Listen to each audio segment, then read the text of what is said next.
Welcome to Our Girl Relationships. We talk about the problems people face in their day to day lives. Let's start with the video. I met my ex boyfriend Jamie back in college. Now, Jamie had always been kind of lazy, careless kind of guy. Being a college student, that was what made me attracted to him. Coming from a strict conservative family where I was always held back from doing things, coming to college enabled me to live my wildest of dreams, and meeting Jamie helped me to not fear trying anything new because this guy wasn't really scared of trying anything new. So he kind of sucked me into his world.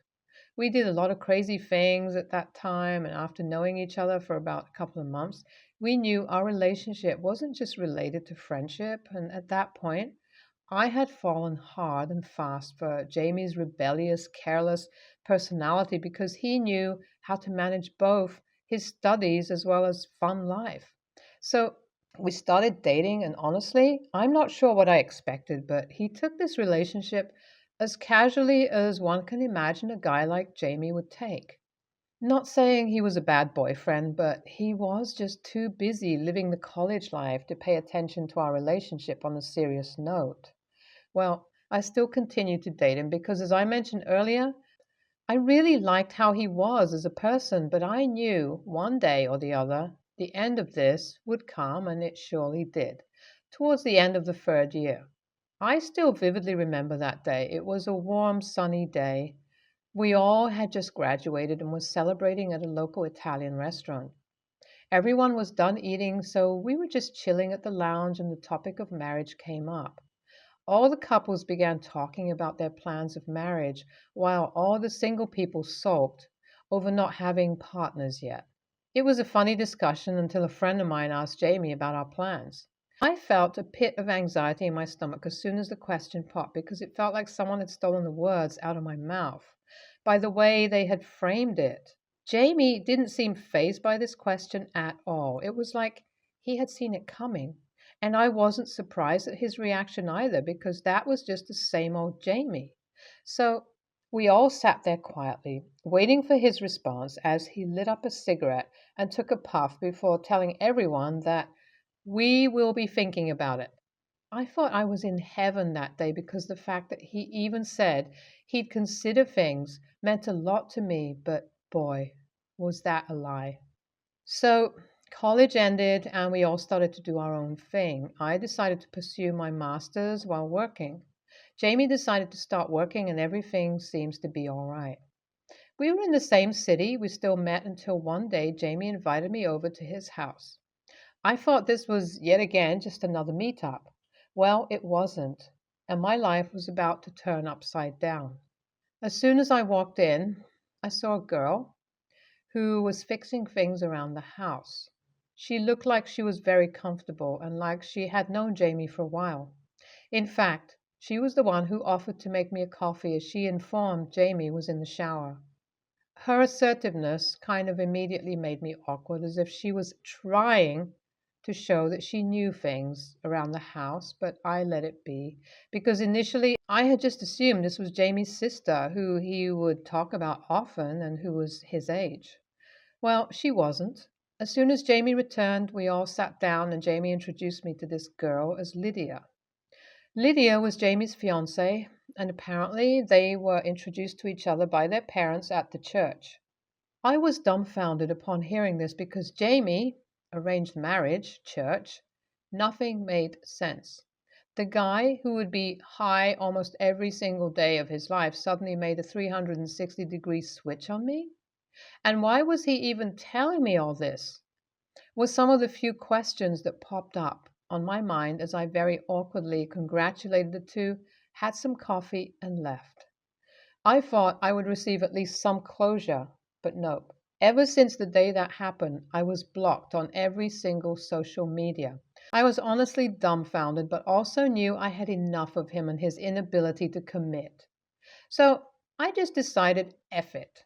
I'm done, and just moved on with my life. But hey, I would be wrong if I didn't say it took me a while to get over him because, after all, he was my first love, even if he didn't reciprocate the feeling. But like they say, time heals, and after about a year, I was able to slowly get over him. That is around the time I also met my now boyfriend, Jackson. So currently, after about 3.5 years of dating, we recently moved in only to face this situation. You see, as we were planning to move in together, we decided to move cities because we needed some change and some thrill. So we moved to this small town where not a lot of people live, and for introverts like us, it is a good thing. So, as we are enjoying our life in this small town, one day out of nowhere, I hear the doorbell ring once, and after a minute, the door knocks a bit aggressively. This was immediately suspicious because, like I said, this is a small town and we practically know no one here. So, anyways, I open the door and I'm shocked to see this little girl standing with a bag and a note in her hand. She's asking me where her parents are even before I got the opportunity to ask her the question.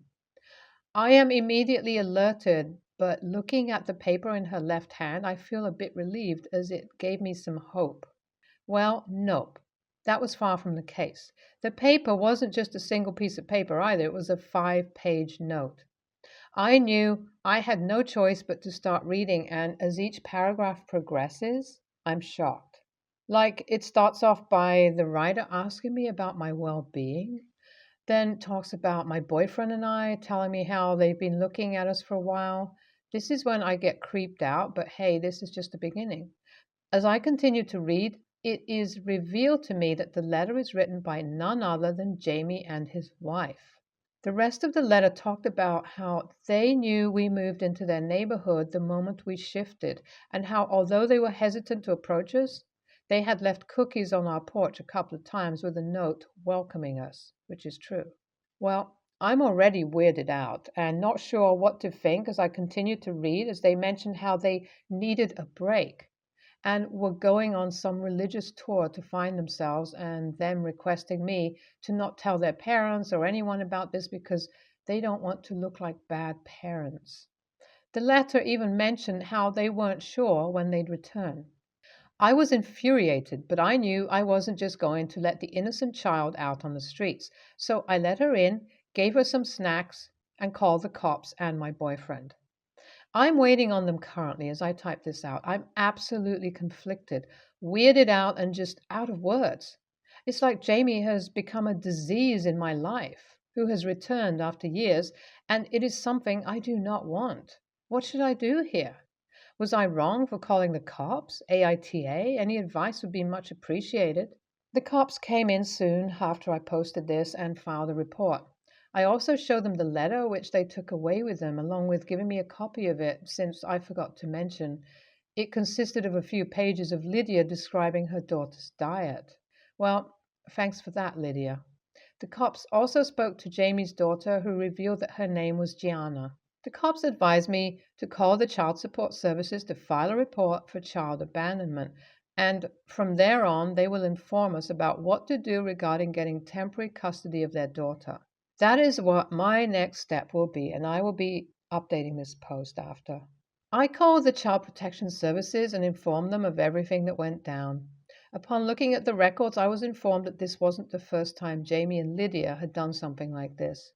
They suggested I try to contact Jamie's family first to see if they're willing to take in Gianna, and if not, it will be on us to keep her until the cops find them. Well, I first had to look them up on Facebook, and the only person I could find was Jamie's sister. I texted her explaining the entire situation before ending the text with my contact details.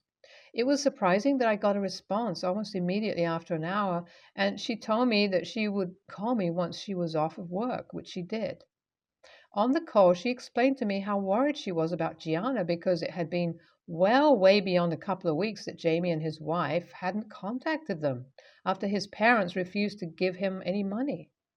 She explained to me how this was a common occurrence for Jamie. He's been like this since his college days, and that is why his parents had married him off, promising him a house if he did. Well, as it turns out, his wife turned out to be just like him, and the two sold out their house to fund their extremely unhealthy lifestyle. They would often leave Gianna outside their houses when they wanted to leave for one of their detox tours, and that is what caused both his parents and sister to move, not giving him their new addresses, which led to him finding me to dump his daughter on. His sister was extremely kind and offered to drive over to pick up Gianna. which I expected because it seemed like the poor girl, who was a pleasure to have at our place, was getting homesick due to the lack of attention from her family.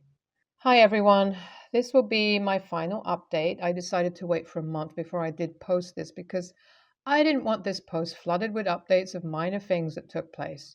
Thus, I have compiled everything in a post that is all that happened. The cops found Lydia and Jamie a couple of states away in a rave party, high out of their minds. They were charged with child abandonment and are going to face some sort of jail time and fine. They have also lost custody of their daughter, who now lives with her aunt. I often go visit her with my boyfriend ever since the situation happened, and it's a pleasure to know that I could at least have a little friend out of this situation. I know even now that the situation is resolved. I will keep in contact with these people, especially Gianna. As for my boyfriend and I, we're either thinking about moving houses or once again moving cities because after this exchange, we feel pretty unsafe to live here. And lastly, thank you all for helping me deal with the situation. Reading all of your responses definitely helped me understand that I wasn't alone. NTA, why would you not call the cops? Do you know how dangerous that is? Not just for you, but also Gianna? Please don't listen to what that letter says. If these people have the guts to leave their daughter in the middle of nowhere, then they definitely can spew a bunch of BS. Just do as you have planned. NTA, calling the cops was the best thing you could do. In my opinion, this was the best way you could have dealt with the situation because I know for a fact some people might have just left the little girl on the street. I own my house and my roommate rents my other room. His room is in the basement that has a bedroom, a den, and a bathroom. The only shared space we really have is the kitchen and yard. I don't have a problem with him having friends or company over, but when he moved in, I did make it clear to him that guests weren't allowed to stay long enough to be considered a resident because I only want one other person living in my house. That's all I can really handle. Usually there's no issue between us over the kitchen since we both clean up after ourselves. The problem is his girlfriend. He's been with her a few months now, and since she started coming over, she leaves the kitchen a wreck whenever she uses it. Twice now she's gotten milk at some point in the night and left the container on the counter. When they cook together, he cleans up and there's no issue. When she makes something for herself, she doesn't clean up. I'll go into the kitchen and there will be knives and cutting boards out, crumbs and bits of vegetables or cheese on the counter, dishes piled in the sink. I can live with the dishes not being taken care of right away, but at least clean up the crap left behind in case I need to use the kitchen after her. I've talked to him about this a few times already, and he said he'll talk to her. Whether he has or not, nothing has changed. The other day he got called into work on his day off and left about 2 hours before I had to go. I let her know when I'd be leaving so she could leave before then so I would lock up. Come out of my room and the kitchen is yet again wrecked. And she was already gone.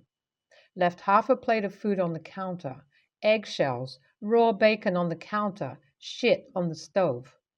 I took pictures of it all, cleaned it up quickly and went to work. I shot my roomie a message we needed to talk when we were both home. Got home, showed him the pictures and told him what happened and told him I was done with the mess. I told him she could still come over, but she wasn't allowed to use the kitchen anymore unless they were cooking together, since that's the only time there isn't a mess after her. He asked me, what about if she gets hungry while visiting and he's not, and I told him that's not my problem. He can cook with her and she can bring something from her place or she can order something or go out, but I was done having the same conversation over and over about the same subject. He agreed to it, but has been making offhand comments the last couple of days about me treating her unfairly since I now won't let her use the kitchen in addition to not wanting her to have a key. AITA for not letting her use the kitchen? NTA, you already complained to your roommate and his girlfriend still isn't respecting your house rules. You laid out that you only want one person to live with you. And since you're the homeowner, you decide who uses your kitchen and who gets a key. NTA, but you're looking at this the wrong way. The girlfriend is your roommate's guest. Any mess she leaves is his mess. If she doesn't tidy it, then he has to. Don't treat this as a problem with the guest. Treat it as a problem with the roommate. Every crappy thing she does is his problem to fix. Every mess is his to clean if he doesn't, etc. If your roommate had a party and the place was a state, would you look to blame the individuals involved for each piece of mess or the roommate? You'd blame the roommate. Your agreement is solely with the roommate, so you don't need to single out the roommate's guests, girlfriend or not, just that the roommate isn't keeping up with their side of things. I am the oldest of 3 kids. I was 4 when my parents had my twin sisters, who were both born disabled. The first 18 months of their lives, they were in the hospital, and during that time, I spent a lot of time with other people. Then, when they came home, nothing had really changed. They required so much attention that I was easily forgotten, brushed aside. Things ended up getting toxic once I started making food for myself and other stuff, because then my parents would expect me to do it for them too. And I felt like they should be doing it for me and not the other way around. Take into account that I was 6, 7 years old when I started doing this stuff on my own. We fought a lot, and generally, life at home was not the best. They never showed up for me. When I was 10, I was given an award at school. Neither came. When I was 14 and played basketball and had a big game, neither showed up. When I graduated high school, even after jumping through the hoops they wanted me to jump through, by making the school place them in the wheelchair accessible area so my sisters could come, they didn't show up. They didn't show up for my engagement party or wedding party. I think the wedding was the final straw for me. They would always ask for my help or try and get me more involved with my sisters, but I felt like I was treated more like a nurse than their daughter. Did I try to talk to them? Yes. The conversation never actually happened because they always ignored me, so I gave up trying. I had very little contact with them. I had my daughter last year, and I am so thankful for my in laws. They are everything I could have ever wanted for my daughter. They are everything I could not give her. They are so kind, and not just to her, but I truly feel like they care about me. A couple of weeks ago, I saw some people post thanks to the grandparents in their kids' lives, and so I made one about my in laws and how I was so glad for my daughter. My parents saw it, as did people they know, and they asked them questions about why they weren't included and were they not involved in their only grandchild's life. They called me up and told me I was faultless to put that up, and did I not consider how they would feel seeing it and how they would be dodging questions about it. I told them I really didn't care. That as far as I'm concerned, they're not my daughter's grandparents anyway, so why would I consider them at all? They said I was cruel because I am the only one of their children who can give them grandkids. I laughed and told them I didn't realize I was their kid. I figured I was the unpaid nurse they wanted around sometimes so they could get a break. They told me I should have had more decency and to think of them, given they are full-time carers to 2 very disabled children, and they are doing their best. I said they were doing their best for them, but never for me. They told me I was spiteful to put that post up there, and they ended the call very clearly angry. AITA? NTA. Funny how they only started caring when their indifference to their own daughter and only grandchild became public knowledge.